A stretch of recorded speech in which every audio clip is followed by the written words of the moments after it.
এখন সাধারণত শোনা যায় সবারই লোনের বার্ডেন, আর্থিক সমস্যা, লোনে ডুবে যাচ্ছে, একটা লোন শোধ করে উঠতে উঠতে আরেকটা লোনে জড়িয়ে পড়ছে। তো সেক্ষেত্রে কেন হয়ে থাকে সেটা নিয়ে আজকে আপনাদের সাথে আলোচনা করতে চলে এলাম।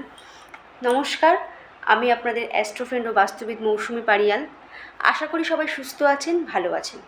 তো বন্ধুরা, সাধারণত দেখা যায় যে এই লোনের বার্ডেন মানুষকে জর্জরিত করে দিচ্ছে। লোনের বার্ডেন শুধু কিন্তু আমাদের বার্থ চার্ট ওয়াইজ না, আমাদের বাস্তুতে প্রবলেম থাকলেও লোনের বার্ডেন চলে আসে। সেক্ষেত্রে কী হয়ে যায়, মানি ব্লকেজ দিয়ে দেয়। আমরা যে পরিমাণে এফোর্ট দিচ্ছি, খাটছি, রেজাল্ট পাচ্ছি না, বা যে পরিমাণে খাটছি ইনকাম করতে পারছি না। তো এটা তো এক ধরনের মানি ব্লকেজই। সেটা কেন হয়ে থাকে আজকে সেই ব্যাপার নিয়ে আপনাদের সাথে আলোচনা করতে এলাম। তো সেটা সাধারণত হয়ে থাকে আমাদের বাড়ির বাস্তুতে যদি কখনো সাউথ ইস্ট জোনে যদি প্রবলেম থেকে থাকে 100% সেক্ষেত্রে আপনাকে এই প্রবলেম দেবে।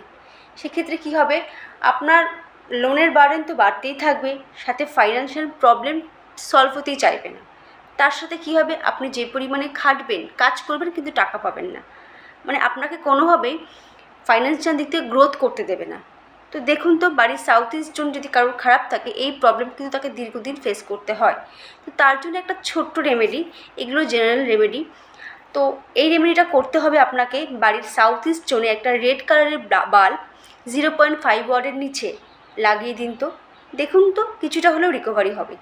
বিকজ এই সাউথ ইস্ট জোন যদি ঠিক না থাকে তো কোনোভাবেই আপনি সেভিংসের জায়গাটাকে ঠিক করতে পারবেন না, মানে গ্রোথও আসবে না, আপনাকে কিন্তু ব্লকেজ ফেস করতেই হবে। তো করুন এই রেমেডিটা।